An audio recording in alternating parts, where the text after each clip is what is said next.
주 예수 그리스도의 은혜와 하나님의 사랑과 성령의 크신 능력이 여러분과 여러분 가정에 늘 충만하시기를 기원합니다. 사랑하는 삼회교회 교우 여러분 가운데에는 이미 할머니, 할아버지가 되신 분들도 계시고 또 그렇게 되기를 소망하시는 분들도 있으시고 사정이 각각 다릅니다. 우리 교회는 할머니, 할아버지의 신앙에 따라 교회에 손주들이 오는 몇 가정들이 있음을 잘 아실 것입니다. 어머니, 아버지의 신앙도 중요하지만 할머니, 할아버지의 신앙은 더 중요한 듯합니다. 믿음의 본을 보여줄 수 있다라고 하는 것은 정말로 큰 책임이 아닐 수 없습니다. 누구 보여주려고 신앙생활 하는 것은 아니지만 사소한 작은 모습들도 자녀들의 앞으로의 생활에 큰 영향을 줄 수 있다는 것입니다. 특별히 믿음의 씨앗이 모계를 중심으로 더 확산될 수밖에 없는 것은 어쩌면 자연스럽고 당연해 보이기도 합니다. 유아기 때 어머니와 할머니의 손에서 자라나고 보내는 시간이 많이 있기 때문입니다. 기독교 역사상 가장 중요한 역할을 하였던 사람들에게도 이러한 현상이 나타났습니다. 초대 기독교 시기를 대표하는 두 인물의 경우가 그러했습니다. 콘스탄티누스 대제의 어머니 헬레나와 아우구스티누스의 어머니 모니카의 이야기입니다. 이 어머니들이 먼저 복음을 받아들인 기독교 신앙인이 되었고 그것이 아들들에게 영향을 미치게 되었었습니다. 로마 제국 시대에 기독교의 박해가 굉장히 심했을 때 헬레나는 아들 콘스탄티누스 대제가 밀라노 칙령을 내리게 해서 결국 로마 제국 안에서 기독교가 공인된 바 있습니다. 그리고 헬레나는 박해받고 옥에 갇혀 있었던 기독교인들을 풀어주게 하는 그런 역할을 했었습니다. 그리고 65세 되는 그런 늦은 나이에 세례받고 기독교인이 되어서 헬레나는 325년경에 예루살렘을 순례하고 예수와 마리아의 행적을 기념하면서 오늘날까지도 남아있는 예수 탄생교회, 승천교회 등의 몇 군데 그런 교회들을 세우기도 했던 인물이었습니다. 콘스탄틴 대제가 정치적인 계산으로 기독교를 인정했던 것도 무시할 수는 없었지만 무엇보다도 어머니 헬레나의 이러한 영향 자체는 부인할 수 없는 역사적 사실이기도 합니다. 초대교회 시기에 콘스탄틴이 정치, 사회적으로 영향력을 끼쳤다면 어거스틴은 교회의 교부로서 아주 강력한 결과물을 남겼던 그런 신학자였습니다.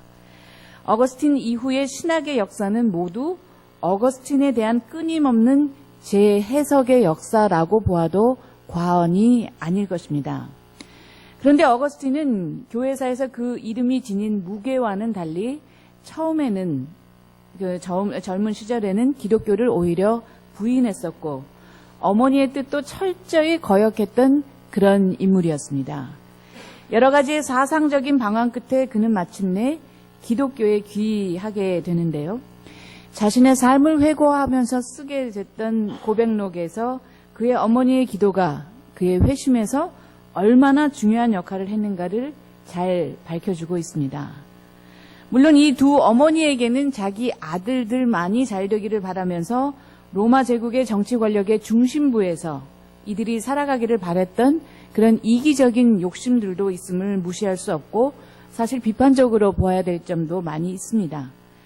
그럼에도 불구하고 마침내 기독교를 세계 종교로 끌어올리는 데 결정적인 역할을 했던 콘스탄틴과 어거스틴이 나오기까지 그들의 어머니들의 믿음이 작용했음을 역사가 증언해주고 있습니다. 4세기에 있었던 이러한 헬레나와 모니카의 이야기 이전에 신약 성서에서도 어머니와 할머니의 역할에 대한 증언이 이어지고 있습니다. 바울이 디모데에게 보내는 편지에서의 증언입니다. 사도 바울은 동역자 디모데를 아들과 같이 여기고 많이 의지했었습니다. 디모데 후서에서 전하는 바에 의하면 오늘 우리의 본문이죠. 그는 디모데의 집안 내력과 믿음의 족보에 대해서도 아주 소상히 알고 있는 듯합니다. 디모데의 순수한 믿음을 기억하면서 바울은 그것이 다름이 아니라 바로 디모데의 외할머니 로이스와 어머니 유니게에게 깃들어 있었고 그것이 디모데에게도 이어져 있음을 확신한다고 했습니다. 어머니와 할머니의 품에서 디모데가 받아들이게 되었던 내용은 무엇이었습니까? 하나님께서 우리를 구원하여 주시고 거룩한 부르심으로 불러주셨다는 것입니다. 이 은혜는 이미 영원 전에 그리스도 예수 안에서 우리에게 주신 것인데 이제는 우리 구주 예수 그리스도의 나타나심으로 밝히 드러난 것입니다. 예수 그리스도께서는 죽음을 패하시고 복음으로 생명과 썩지 않음을 밝히 보이셨습니다. 바로 이 내용, 바로 이 복음을 전하라고 바울이 선포자, 사도, 교사로 임명을 받았고 그 때문에 두 번째 감옥에 갇혀서 고통을 당하는 가운데 그의 사랑하는 동역자에게 용기를 주고 권면하는 대목이 오늘 서신서 디모데 후서의 배경인 것입니다. 바울은 1차로 투옥되었을 때하고는 달리 이번에는 가택연금 정도의 그런 상태가 아니라 아주 춥고 볕도 들지 않은 그런 침침한 그런 곳에서 수감 생활하는 동안에 주변의 사람들은 이제 한둘씩 다 떠나갔고 네로 황제 치하에서 바울은 이번에는 다시 살아날 가능성이 없다라는 것을 직감하고 있었는지도 모르겠습니다. 바울이 이런 심각한 고난을 당하면서도 부끄러워하지 않았던 까닭은 그가 믿는 분을 잘 알고 있었고 또 바울이 맡은 것을 주님께서 그 날이 올 때까지 지켜주실 수 있음을 확신하고 있었기 때문이었습니다. 그럼에도 불구하고 바울은 자기에게 남은 시간이 많지 않기 때문에 바로 이런 죽음을 앞둔 시기에 디모데가 이러한 역할을 이어가기를 희망하고 있었습니다. 이제 사도의 역할을 잘 감당해야 하는 디모데를 격려해 주는 그런 말씀이기도 합니다. 믿음의 증언이라고 하는 것이 지속성 있게 이어져야 하는데 그것은 순풍이 부는 때와 마찬가지로 그런 때뿐만이 아니라 역풍이 부는 때도 마찬가지인 것입니다. 바로 바울이 감옥에 갇혀 있는 상황에서 바로 이런 증언을 하고 있는 것과 마찬가지입니다. 그런데 바울 이전에 이미 히브리인들에게도 이러한 믿음의 고백이 있었습니다. 베르디의 오페라 가거라 노래는 금빛 날개를 타고라고 하는 히브리 노예들의 합창으로 우리가 잘 알고 있는 그 배경이 바로 이스라엘 백성들이 느부갓네살 바빌론 제국의 그런 침략을 받아서 예루살렘이 초토화되고 됐던 그래서 많은 지도자들이 바빌론으로 끌려갔을 때 그 시기를 배경으로 하고 있습니다. 그런데 바로 오늘 우리의 구약의 본문 애가가 바로 이 예루살렘 성전이 파괴된 것을 슬퍼하는 그런 5개의 시로 구성이 되어 있는 그 내용을 담고 있습니다. 이 구약성서의 이 애가라고 하는 것은 회개와 탄원의 그런 내용들을 담고 있는데요. 너무나도 비참한 지경에 이르는 이해할 수 없는 그러한 현실 사회에서도 그러한 현실에 직면해 있으면서도 그 의미를 찾아서 그 이전에 예루살렘에서 또 많은 그런 지역에서 예언자들이 말했던 말을 상기하고자 하고 있습니다. 그것은 이스라엘 백성이 스스로 지은 죄로 멸망을 초래한 것이라는 것과 절망적인 탄식으로부터 시작해서 회개에 이르고 다시 하나님에게로 돌아가야 한다라는 것을 말하고 있습니다. 이것이 애가가 담고 있는 내용입니다. 이제 이스라엘 사람들이 역풍을 만난 그런 상황이지만 하나님의 사랑과 긍휼, 은혜에 대한 고백이 그 핵심으로 이어지고 있습니다. 물론 절망적인 탄식도 빠지지 않았습니다. 그러나 그것이 마지막 말이 아니라 하나님의 사랑과 긍휼에 대한 그 은혜에 대한 고백이 이어지고 있는 것입니다. 자신의 피조물이 고통당하는 것이 하나님에게 기쁨일 수 없습니다. 하나님은 인간의 고통을 즐기며 쳐다보는 그런 마조키즘적인 하나님이시지 않기 때문입니다. 인간의 고통과 괴로움이 하나님의 본 뜻이 아닙니다. 그런데 우리가 살아가는 동안에는 하나님의 나라가 하늘에서와 같이 이 땅에서 이루어질 때까지 우리는 악으로부터, 고통으로부터 자유로울 수 없을 것입니다. 그래서 악으로부터의 보호를 우리는 주님께서 가르쳐 주신 기도로 늘 표현하고 간구하기도 합니다. 우리는 하나님의 신실하심을 믿고 의지할 수 있기 때문에 당장 눈앞에 닥쳐와 있는 그런 악과 고난에 근시안적인 시각에 빠져 있으면서 하나님을 원망하거나 불평하거나 혹은 체념하면서 숙명론에 빠져 있는 것이 아니라 오히려 악을 궁극적으로 물리쳐 주신 부활의 하나님을 소망할 수 있기 때문에 그것을 참고 견디어낼 수 있는 것입니다. 하나님께서 알맞은 때에 하나님의 방식으로 개입하실 것이라는 믿음이 우리에게 있다면 말입니다. 그런데 우리는 늘 불안합니다. 더군다나 무슨 일을 맡게 되면 제대로 이 일을 수행할 수 있을까 걱정이 앞서기 마련입니다. 사도들이 말씀을 전하러 나가야 했을 때도 아마 여러 형태의 두려움과 걱정이 앞섰던 모양입니다. 그래서 오늘 신약성서의 누가복음의 본문에 의하면 사도들이 예수께 믿음을 더하게 해달라고 부탁합니다. 이때 예수께서 현실적인 것 같지 않고 금방 이해하기 어려운 그런 반어법으로 비유를 들어 설명해 주고 계신 것이 오늘 누가복음의 본문 내용입니다. 혹시 여러분들 겨자씨 보신 적 있으신지 모르겠습니다. 저는 이 삼해동산이 우리나라의 각종 자생약초들이 자라나는 그런 식물의 보고로 자리매김되고 그것을 연구하고 활용하게 되는 그런 교육 목적으로 쓰이게 되면 좋겠다라는 그런 개인적인 바람이 있습니다. 그리고 그런 우리나라의 자생적인 약초뿐만이 아니라 성서에 나오는 여러 가지 식물들이 자라나는 그런 터전이 되면 좋겠습니다. 물론 우리나라는 지중해성 기후가 아니기 때문에 겨울이 굉장히 추워서 이런 성서에 등장하는 식물 가운데는 월동에 적합하지 않은 그런 식물들도 많이 있어서 현실적으로 가능하지 않은 것들도 있겠습니다만 그래서 기독교로 올라가는데 포도나무와 무화과를 저희들이 상징적으로 심었습니다. 아직 보지 못하신 분은 그 사이에 기독교를 안 올라가셨다는 증거입니다. 기회 만드셔서 꼭 한번 보시기 바라는데 올해 무화과가 제대로 피지 않았습니다. 포도나무와 또 무화과 나무가 내년이면 더 풍성히 그렇게 열매 맺을 것을 기대해 봅니다. 아무튼 겨자씨 이야기로 다시 돌아가 보면요. 이 겨자씨는 갈릴리 지방에서 굉장히 흔한 그런 식물입니다. 그 크기가 눈에 보이지 않을 정도로 지극히 작아서 아주 작다라는 것을 상징적으로 말할 때 성서에서 거듭 쓰이는 그런 표현입니다. 그러나 이게 제대로 키면 4m, 5m 굉장히 커지는 그런 식물입니다.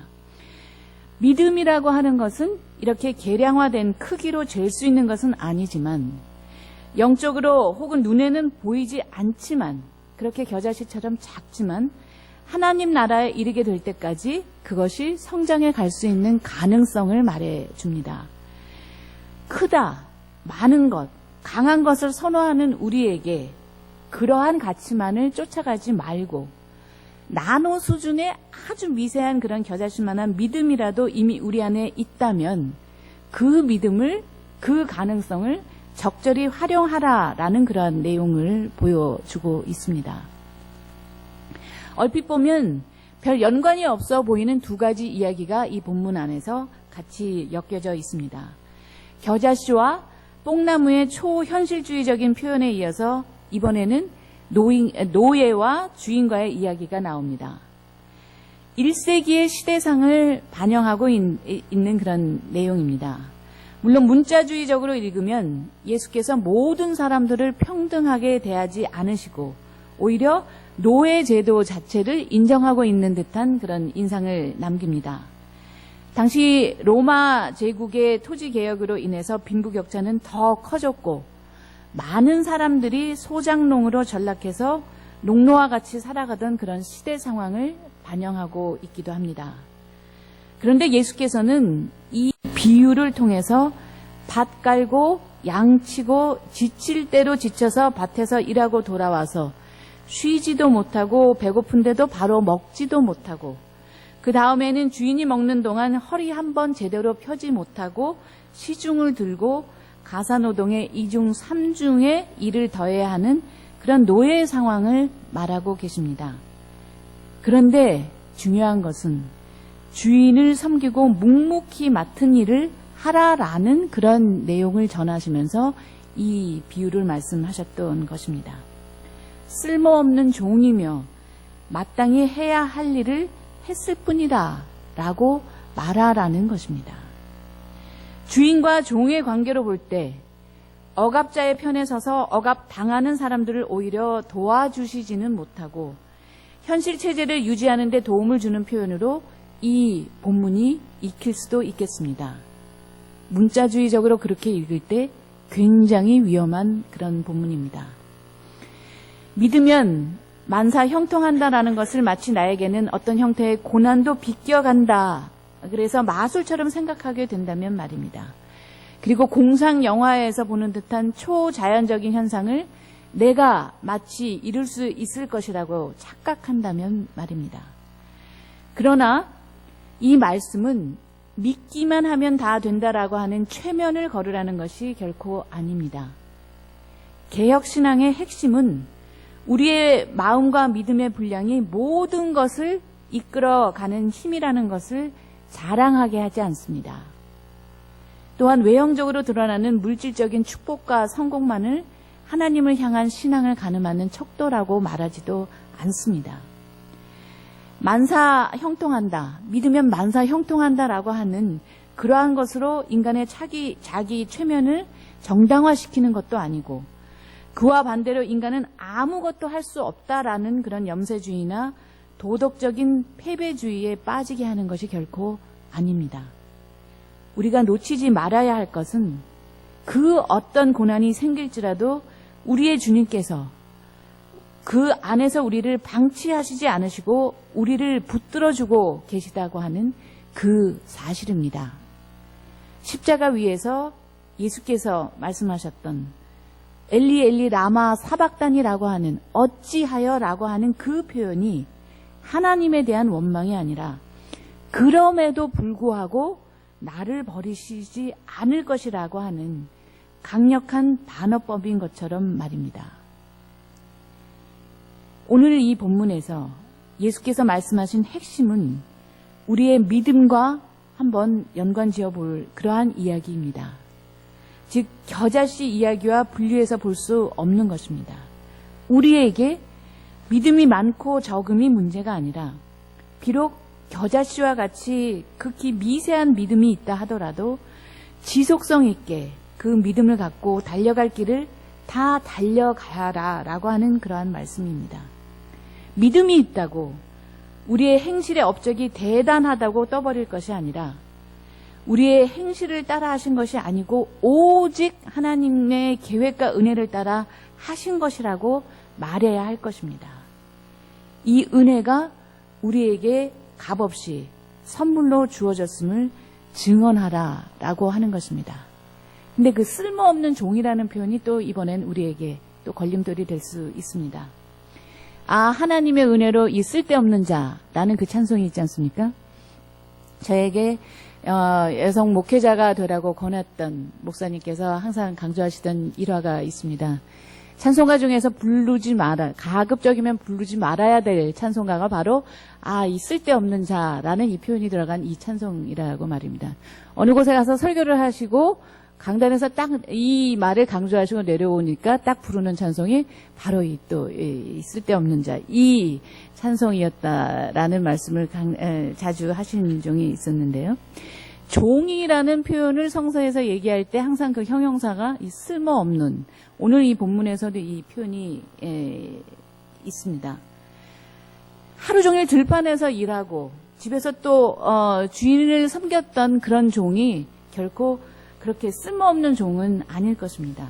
그래서 다른 주석자들이 여러 가지 시도를 했습니다. 무익한, 보잘것없는, 불쌍한 뭐 여러 가지 그런 표현으로 말을 하기도 했습니다. 그런데 이 핵심은 그런 쓸모없다. 이것은 다름이 아니라 자기 겸양의 그런 표현입니다. 이것을 자기 비하의 표현으로 그렇게 이해할 때 많은 문제가 야기됩니다. 그런데 이것보다 더 중요한 사실은 주인이신 예수 그리스도께서 종으로 우리에게 오셨고 우리를 쓸모없는 종이 아니라 이제 쓸데있는 자로 삼아주셨다는 사실입니다. 종으로 오신 주님께서 우리 모두를 다시 회복시켜 주셨습니다. 삼회교회 교우 여러분, 우리의 삶은 늘 크고 작은 일상적인 두려움과 갈등으로 가득 차 있습니다. 때로는 우리가 겪는 그 고통이 쓴 쑥과 쓸개즙같이 힘든 고난이어서 잊지 못할 일들이 있으신지도 모르겠습니다. 애가의 표현대로 잠시도 잊을 수 없으므로 울적한 마음을 가눌 길이 없다. 그렇게 말씀하실지도 모르겠습니다. 그러나 그것이 우리의 마지막 말이 되어서는 결코 안 된다는 사실입니다. 우리의 마음 안에 소망을 가질 수 있는 것은 주의 한결같은 사랑이 다함이 없고 그 긍휼이 끝이 없기 때문입니다. 그래서 아침에 눈을 뜨고 새 날을 맞을 때 우리의 마음과 입술의 고백은 주의 사랑과 긍휼이 아침마다 새롭고 주의 신실이 큽니다. 이어야 할 것입니다. 그리고 이것이 나의 고백일 뿐만이 아니라 우리가 이웃에게도 증언해야 될 구체적인 내용입니다.